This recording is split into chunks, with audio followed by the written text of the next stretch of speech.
de semana, tal como se los decíamos, nuestra entrevista hoy en Telebuen Día es con Sebastián Sabini, diputado del Movimiento de Participación Popular. ¿Cómo le va? Buenos días, gracias por venir. No, gracias por la invitación. Buenos Además, días. preside la Comisión de Educación de Diputados y es una semana que, un mes en realidad, que va a estar marcado por la definición presupuestal, y eso trae aparejado de alguna manera movilizaciones importantes que ya han anunciado los gremios docentes para nuestro país, en particular en secundaria. ¿Le preocupa este escenario de tan alta conflictividad? Bueno, primero que es natural que en el comienzo de los periodos y cuando se va a definir 5 años de presupuesto tengamos conflictos. Eso ha sido algo histórico, ¿no? Pero sin duda que sí que nos preocupa el nivel de conflictividad y que esperamos que el conflicto se pueda ir encauzando hacia una discusión de los términos en los cuales se va a ir definiendo el presupuesto educativo. ¿Les preocupa? Pero si ustedes fueran docentes, ¿estarían también de alguna manera en alerta? Más allá de esto que es normal que en periodo... A mí me cuesta igual aceptar un poco, ¿no?, que cada 5 años tengamos que tener a la gente de rehén por la discusión presupuestal y en particular que los jóvenes queden sin ir a clase o eventualmente sin tener las materias curriculares porque se está discutiendo el presupuesto. Pero bueno, más allá de esa cuestión, ¿entienden que podría haber habido un gesto de parte del Poder Ejecutivo de brindar alguna cifra un poco más concreta en torno a cómo se va a dar el presupuesto de la educación? Bueno, el Frente ha sido claro en cuanto a que la intención y el objetivo es llegar al 6% del PBI. ¿Sí? Quizás tengamos matices en cuanto al ritmo de ese acercamiento. Y creo que en nuestra sociedad, en la sociedad uruguaya, nadie duda que debemos seguir aumentando los recursos para la educación, porque tenemos miles de jóvenes que todavía no están en el sistema educativo, porque necesitamos mejorar la oferta educativa, es decir, qué es lo que hacen los estudiantes en las clases. Necesitamos construir más centros educativos y todo eso implica recursos, es decir, generar nueva infraestructura, nuevo equipamiento, nuevas horas docentes y también mejorar los salarios docentes, que es un aspecto clave en la definición de las personas a la hora de elegir su tarea o lo que van a estudiar. Entonces, para todas esas cosas se necesita aumentar la dotación presupuestal. Sí, en el marco de este conflicto pensamos que lo ideal sería tener una propuesta concreta para intentar que perdamos la menor cantidad de horas docentes, pero también es cierto que el paro es la única herramienta que tienen los trabajadores y nosotros somos muy respetuosos de esa herramienta.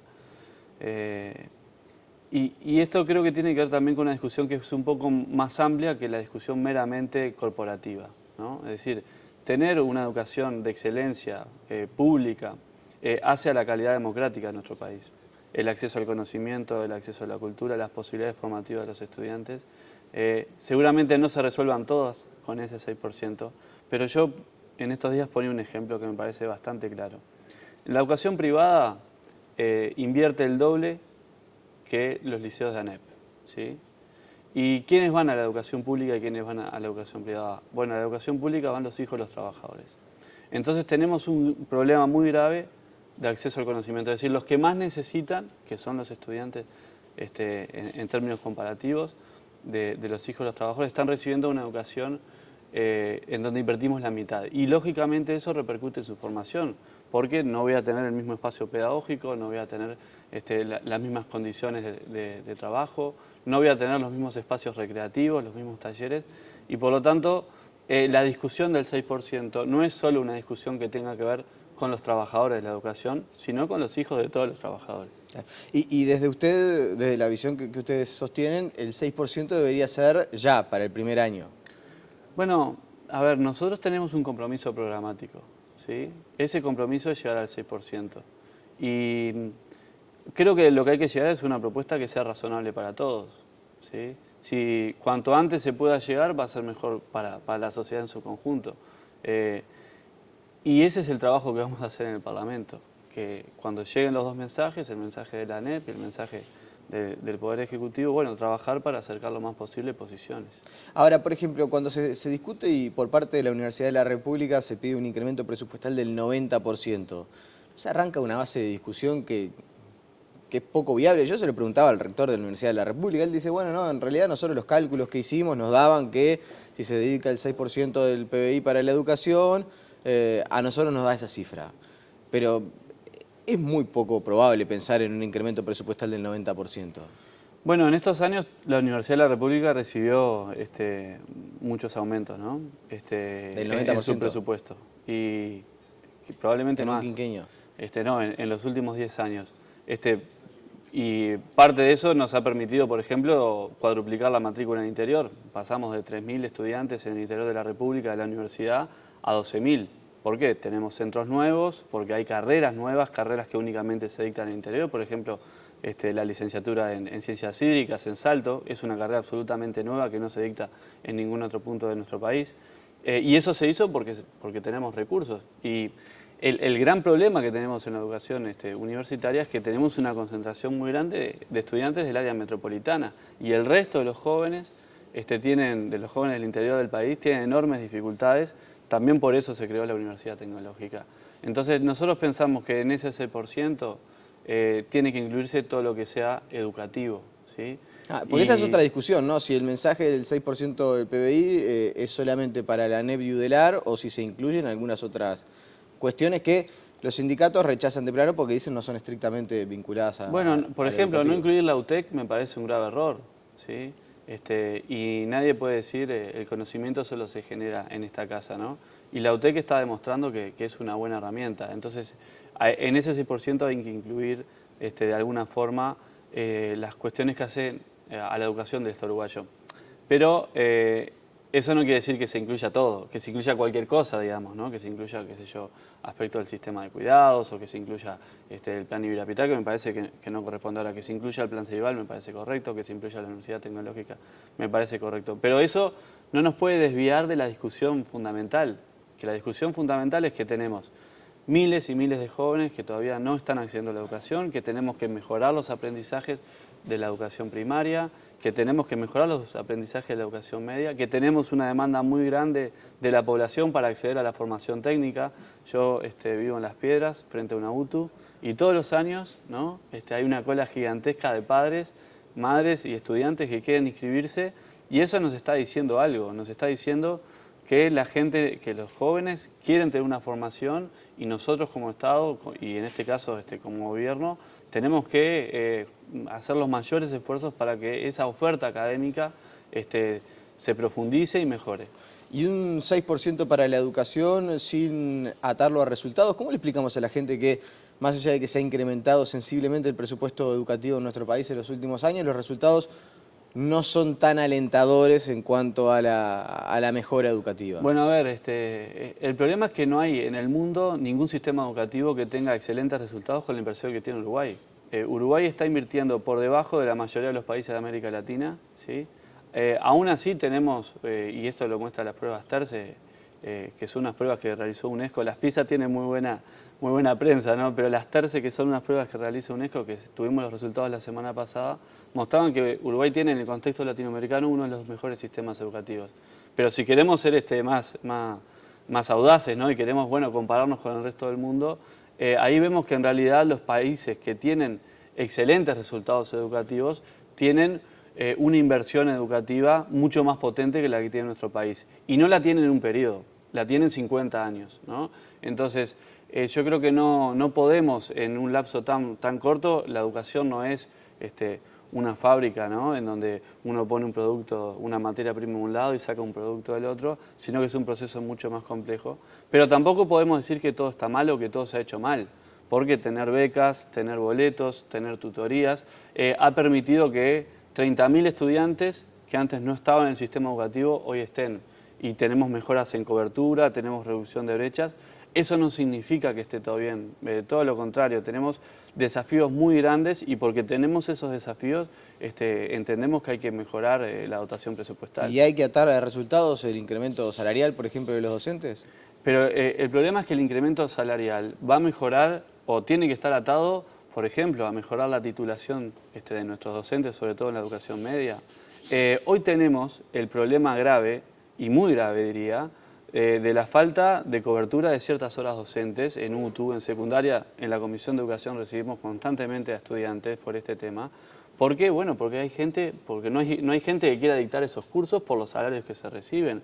Entonces, tampoco es simplemente un problema de resultados, es un problema que si no mejoramos la dotación presupuestal para los salarios, sencillamente no vamos a tener quien dé esos cursos.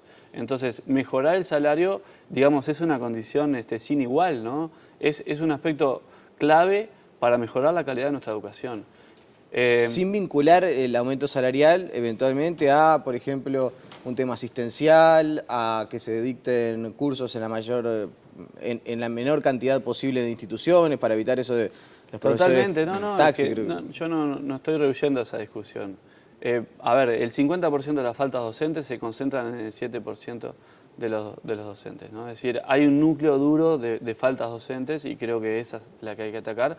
Y estoy de acuerdo en fortalecer, digamos, que parte de ese incremento esté relacionado a la asistencia. El 50% de las inasistencias docentes están vinculadas al 7% de los docentes. O sea, el 7% de los docentes del país son los que generan la mitad de la falta. Exactamente. Eso es, digamos, los datos que tenemos sobre todo en educación secundaria. Son faltadores contumaces esos 7%. Claro, son docentes que son los que más faltan, digamos, y bueno, muchas veces pagan justo por pecadores, ¿no? Pero más allá de este aspecto en concreto, yo creo que es muy importante sí que el salario docente, por ejemplo, se vincule a la concentración de horas en un centro. Esto estamos de acuerdo todos, estamos de acuerdo en el sistema político, estamos de acuerdo en los sindicatos, pero eso implica recursos, no es gratis hacerlo, ¿no? Es una decisión que implica millones de pesos tomarla. Mejorar digamos, premiar más la titulación docente. Si hoy es un 7% en el salario y nosotros pensamos que debería ser todavía más. Que se entienda por parte de la gente, dar un incremento salarial a aquellos docentes que hayan terminado la carrera de su formación. Exacto. Porque hoy hay muchos docentes que ejercen... Hablando de educación media, ¿no? Porque claro, en primaria tenemos 100% de titulación. Hay muchos docentes que ejercen sin haber terminado el curso de aproximadamente la mitad de los docentes tienen título, la otra mitad no. Pero tenemos, por ejemplo, enormes problemas para la profesionalización. Es decir, para cuando un docente termina su carrera pueda especializarse en algún área en particular. Y eso también implica más recursos, porque, bueno, yo no le puedo exigir a un docente que de repente tiene 30 horas de docencia directa, que libere, qué sé yo, 20 o 30 horas más para hacer otra carrera, ¿no? Entonces, eso hay que remunerarlo y eso implica un costo. Y hoy, de repente, no lo estamos pudiendo hacer por falta de rubro cero, que es el 80% de lo que invierte la ANEP, ¿no? Es decir, una enorme parte de la masa presupuestal se destina a los salarios, el 80%. Y por lo tanto tenemos una rigidez que la única forma de atacarla es con más recursos. ¿Sabe que me quedó en la mente eso de que el 7% de los docentes tienen el 50% de las inasistencias? Ahora, ¿por qué no se ha podido solucionar? ¿Por qué no se puede agarrar ese 7% de los docentes y buscar la razón por la que faltan? Y si son faltadores contumaces, si de alguna manera están poniendo un palo en la rueda de la formación de los alumnos. Por la razón de la que te mencionaba antes. En Uruguay hay poca gente que quiera ejercer la docencia y estamos, incluso en materias como la mía, como historia, teniendo problemas para completar esas horas. Bueno, esto tampoco están ejerciendo, porque si explican el 7%, el 50% de las faltas... Sí, digamos, ese es el núcleo más duro, ¿no? Después el resto se divide en otros docentes. Pero el problema, te repito, está relacionado con la falta de docentes y la falta de docentes está relacionado con el salario que perciben. Me quedan un par de minutos y no quiero dejar de preguntarle. ¿No es emparejar para abajo, poner el foco en las exoneraciones tributarias que eventualmente reciben aquellos liceos de gestión privada? Sí, hemos recibido esa crítica y nosotros decimos todo lo contrario. Lo que decimos es dos cosas. Primero, no puedo seleccionar estudiantes, ¿sí? Si yo a vos te digo que si sos repetidor no volvés a entrar al liceo, me quedo con muy pocos estudiantes. No puedo seleccionar estudiantes y decirte que si no tenés apoyo en tu familia no entras al liceo. Y segundo, no puedo comparar un liceo público que tiene $800.000 al año de presupuesto contra otro que está invirtiendo 6 millones. ¿Sí? Entonces, al contrario, lo que nosotros estamos reclamando es mejorar la dotación presupuestal para los liceos públicos, para las UTUs, y luego, bueno, veamos efectivamente qué resultados tenemos. Esta prueba tercia mostró algo muy interesante. Si uno descuenta las características socioeconómicas, es decir, no tenemos en consideración los ingresos de los hogares, las escuelas públicas están enseñando mejor que las escuelas privadas. Y esto me parece que es un dato muy importante y que generalmente cuando tenemos esta discusión no la tenemos en cuenta. Incluso las pruebas PISA ya habían demostrado esto y de repente salen otros aspectos y queda solapado, pero yo que soy un defensor de la escuela pública lo quiero poner de relevancia. Bien, pero usted dice algunas cuestiones que le parecen que no están bien de estos liceos de gestión privada, ¿no? Esto de que no acepten la repetición, que si no haya apoyo familiar. Ahora, más allá de estas consideraciones, están cumpliendo una tarea muy importante en barrios que son carenciados en la inmensa mayoría de los proyectos. ¿Por qué pegarle? ¿Por qué poner el foco en eso si en realidad lo que hay que mejorar es lo otro? Bueno, nadie discute, digamos, ni la bonomía ni las buenas intenciones de estas instituciones. Lo que no queremos es que se nos diga que hay empresas que están haciendo donaciones y que no son donaciones. Porque en realidad esas empresas están destinando recursos que luego son descontados de los impuestos que deberían pagar. Y eso para nosotros es una privatización de hecho de fondos que deberían ser públicos y no queremos que exista injerencia de empresas privadas como Coca-Cola, como Unilever, como Ocacar en la educación del Uruguay. ¿Pero por qué está mal si en realidad lo que están haciendo es apoyar un fin que en el fondo no deja de solucionar la educación de muchísimas familias en lugares carenciados? Lo que estamos diciendo es, ese no puede ser un modelo generalista, es decir, no puede ser un modelo universal y la educación pública debe ser universal. Una cosa es que no sea un modelo universal, otra cosa es que no exista. Bueno, justamente en nuestro país existe la libertad de enseñanza privada, ¿sí? Y está determinada en el artículo 69 de la Constitución, donde la educación privada está exonerada de todos los tributos nacionales y municipales. Por esa vía se da la libertad de enseñanza, es decir, las instituciones religiosas, si quieren tener sus instituciones educativas, pueden hacerlo por la vía de la exoneración impositiva. Nos parece que destinar fondos que son fondos públicos, donde la que decide es la institución privada, es decir, la que decide es a qué organización educativa le voy a destinar esos fondos, son las empresas, nos parece incorrecto desde un punto de vista de la decisión democrática del uso de esos recursos. Sí, no creo que en Casaballe se pueda generar un liceo privado como se conoce en otras zonas de Montevideo, por un simple motivo de que es el costo que tiene la cuota mensual, ¿no? O sea, claro, porque la educación privada siempre va a donde puedes obtener recursos, porque la gran diferencia que tenemos... No, va a donde se pueda pagar la cuota. Y justamente, porque la educación se concibe como parte de un negocio, como parte de una mercancía y no como un derecho humano de los estudiantes. Bien, sería para largo. No le quiero dejar Repito que no tengo nada contra los liceos de educación de gestión privada. Déjeme decirle que no parece.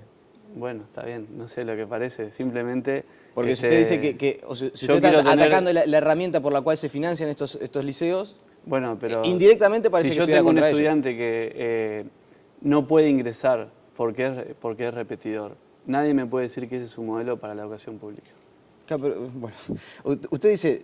Lo del modelo para la educación pública o universalizar, eso no está en discusión. No, está en discusión, sí, porque hemos escuchado a mucha gente decir... Yo no escuché a nadie decir que todos los liceos del país deberían ser así. Se nos ha dicho que... a ver, yo escribí una columna donde decía hay cosas interesantes que hacen estas instituciones, ¿no? Y que la educación pública tiene que mirar, la personalización, el apoyo, eso está muy bien. Tener un proyecto de centro, me parece que está muy bien. Ahora, si yo recorto, ¿sí? Si yo pongo trabas al ingreso, eso no es nunca un modelo para la educación pública. La educación pública bareliana es universal, tiene que ser de excelencia, tiene que dar oportunidades a todos y por más que digamos, tengamos personas bien intencionadas allí, eso no es lo que está ocurriendo en esos centros. Quizá habría que conseguirlo como un complemento para la educación pública y no como una universalización.